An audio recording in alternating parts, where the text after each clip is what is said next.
Hello everyone, welcome to KTV Telugu. ఉభయ గోదావరి జిల్లాల్లో Peddapuram assembly నియోజకవర్గానికి చాలా ప్రత్యేకతలు ఉన్నాయి. ఒకప్పుడు ఉన్న బ్యాడ్ ఇమేజ్ను పూర్తిగా మార్చేసుకున్న పెద్దాపురం ఇప్పుడు వివిధ రంగాల్లో ముందంజలో ఉంది. రాజకీయంగా ఎంతో చైతన్యవంతులైన ప్రజలు ఉండే నియోజకవర్గం. మాజీ డిప్యూటీ సీఎం నిమ్మకాయల చినరాజప్ప అనూహ్యంగా ఇక్కడి నుంచి 2 సార్లు గెలిచారు. మూడోసారి గెలిచేందుకు రెడీ అవుతున్నారు. ఈసారి ఆయనకు జనసేనతో పొత్తు కలిసొస్తోంది.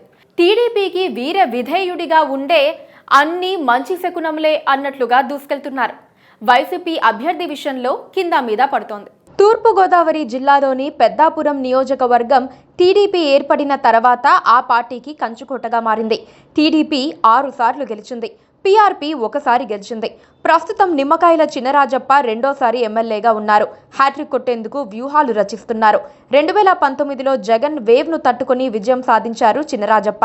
మున్సిపల్ ఎన్నికల్లో వైసీపీ బలం పుంజుకొని పెద్దాపురం, సామర్లకోట మున్సిపాలిటీను కైవసం చేసుకుంది. టీడీపీ కూటమి నుంచి నిమ్మకాయల చినరాజప్ప అభ్యర్థిత్వాన్ని చంద్రబాబు ఖరారు చేశారు. వైసీపీ తరపున ఇన్ఛార్జిగా దవలూరి దొరబాబు ఉన్నారు. ఆయన కంటే బలమైన నేత ఎవరైనా వస్తే వారికి ఛాన్స్ ఇద్దామని జగన్ చూస్తున్నారు. మొన్నటి వరకు ముద్రగడ పద్మనాభం కుటుంబ సభ్యుల పేర్లు వినిపించాయి. కానీ ఇప్పుడు ముద్రగడకు వైసీపీతో కూడా చెడింది. దీంతో దొరబాబుకే ఛాన్స్ ఇవ్వొచ్చని నమ్ముతున్నారు. పెద్దాపురం నియోజకవర్గం అప్రకటిత కాపు రిజర్వుడ్ నియోజకవర్గం అనుకోవచ్చు. కాపు సామాజిక వర్గ ప్రజలు అత్యధిక సంఖ్యలో ఉంటారు. గత ఎన్నికల్లో టీడీపీకి 41% ఓట్లు రాగా వైసీపీకి 39% ఓట్లు వచ్చాయి. జనసేన అభ్యర్థి ఏకంగా 16% ఓట్లు చీల్చారు. అయినా టీడీపీ అభ్యర్థి గెలిచారు. 2019 ఎన్నికలకు ముందు కాకినాడ నుంచి టీడీపీ ఎంపీగా ఉన్న తోట నరసింహం ఆ ఎన్నికల్లో పోటీ చేయకుండా తన భార్య తోట వాణికి పెద్దాపురం టికెట్ ఇవ్వాలని టీడీపీ అధిష్టానాన్ని కోరారు. అయితే సిట్టింగ్ ఎమ్మెల్యేగా ఉన్న చినరాజప్పను కదిలించడానికి చంద్రబాబు అంగీకరించలేదు. దీంతో తోట నరసింహం కుటుంబం వైసీపీలో చేరిపోయింది. తోట నరసింహం తన భార్య, మాజీ మంత్రి మెట్ల సత్యనారాయణ కుమార్తె అయిన వాణిని బరిలోకి దింపారు. ఈ ఎన్నికల్లో తోట వాణి గట్టి పోటీ ఇచ్చినప్పటికీ ఓడిపోయారు.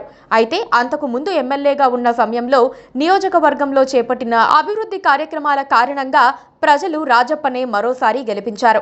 జనసేన నుంచి పోటీ చేసిన తుమ్మల రామస్వామి కూడా ఏకంగా 16% ఓట్లు సాధించారు. ఆయనకు కూడా కాపు సామాజిక వర్గం నుంచి బలమైన సపోర్ట్ లభించింది. నిమ్మకాయల చినరాజప్ప అందరికీ అందుబాటులో ఉండే నేత. అవినీతి మరక అంటనియ్యరు. కష్టం వచ్చిన వారిని ఆదుకుంటారు. పార్టీ పట్ల విధేయంగా ఉంటారు. హోంమంత్రిగా 5 ఏళ్లు ఉన్న సమయంలో నియోజకవర్గంలో భారీగా అభివృద్ధి పనులు చేపట్టారు. గత 5 ఏళ్లలో ఎలాంటి పనులు జరగలేదు. పైగా ఈసారి జనసేన మద్దతు కలిసొస్తోంది. వైసీపీ ఇన్ఛార్జిగా ఉన్న దొరబాబు కొన్నాళ్లు సైలెంట్గా ఉండి తర్వాత యాక్టివ్ అయ్యారు. అయితే పార్టీలో ఆయనకు వ్యతిరేకంగా బలమైన వర్గాలు ఉన్నాయి. అందుకే ఆయనకు పరిస్థితి అంత సానుకూలంగా లేదన్న వాదన వినిపిస్తోంది. ముఖ్యంగా టీడీపీ జనసేన పొత్తు ఈ నియోజకవర్గంలో కీలకం కానుంది. ఈ నియోజకవర్గంలో దాదాపు సగం మంది కాపు సామాజిక వర్గ ప్రజలే ఉన్నారు. దీంతో పొత్తు కారణంగా వారంతా టీడీపీకి ఓట్లు వేసే అవకాశం ఉంది. టీడీపీ జనసేన నేతలు కూడా ఇదే సామాజిక వర్గ నేతలే. మరోవైపు చినరాజప్పకు ఉన్న పాజిటివ్ ఇమేజ్ కూడా టీడీపీకి కలిసొచ్చే అంశం. ఇప్పటికైతే పెద్దాపురం నియోజకవర్గంలో టీడీపీ అభ్యర్థి నిమ్మకాయల చినరాజప్పకు పూర్తి స్థాయి సానుకూల వాతావరణం కనిపిస్తోంది. ఆయనకు హ్యాట్రిక్ ఖాయమని వైసీపీ వర్గాలు కూడా ఆఫ్ ద రికార్డుగా చెబుతున్నాయి.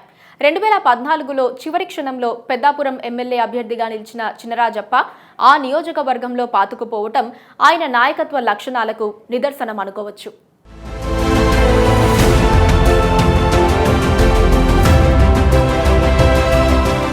Please subscribe to